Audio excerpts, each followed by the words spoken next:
नमस्कार बाबा. नमस्कार. तुमचं नाव काय? रामसिंग पवार. बरं, राहायला कुठे आहेत तुम्ही? देवळाण्याला. देवळाण्याला. बरं, आणि सटाण्याला ना.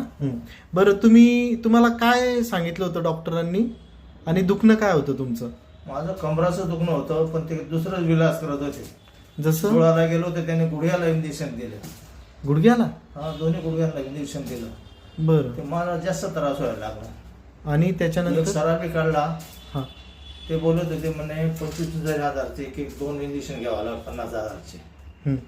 त्यांना विचारलं मी, फरक असेल तर घेऊ म्हणे. बरोबर. नाही, फरक पडल म्हणे. हां. मग मी त्याच्यावर विश्वास बसला नाही माझा.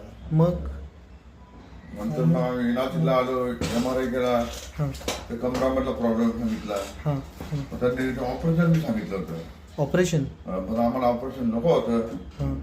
खर्च किती सांगितला होता ऑपरेशन? खर्च आम्हाला 3.5 लाख रुपये सांगितलं होतं. तो 3.5 लाख रुपये गेला होता आम्हाला. ओके. हां हां.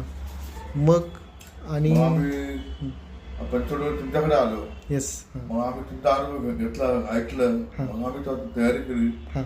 आता 3-4 दिवस झाले, बराच अनुभव आला. आणि त्या IT खबर. बरं, आणि बाबांना आता चालण्यामध्ये पहिले आणि आता मध्ये काय फरक पडला? पहिले ते असं वाकून चालायचे, हां. आता त्यांना सरळ चालता येतं. अरे वा. बरंच आराम मिळालेला आहे. अच्छा. आणि वजनाचं कसं वाटलं? हलकं वाटतंय तुम्हाला? शरीराला हलकं वाटतंय. खूप हलकं वाटतंय ना? डॉक्टरांनी सांगितल्याप्रमाणे, तुम्ही सांगितल्याप्रमाणे फळं वगैरे खा, ज्यूस घ्या. आम्ही तेच केलं. जेवण वगैरे सर्व बंद आहे. Very good. 4 दिवस तुम्ही काय केलं? काय वेगवेगळ्या फळांचं आम्ही फळं खाल्ली आणि ज्यूस वगैरे घेत राहिलो. जेवण नाहीच? नारळ पाणी, जेवण नाही. अजिबात. सकाळ संध्याकाळ योगा केलं सांगितल्याप्रमाणे. ओके. ठीक आहे. एवढंच होतं. बरं बाबा, तुम्ही काय सांगू शकाल दुसऱ्या पेशंट लोकांना? मला तिथे जाऊन आराम पडला बा. आणि तुम्ही पण या. तुम्ही या. ज्यांना मी गंज जागी फिरलो, मला आरामच मिळाला नाही.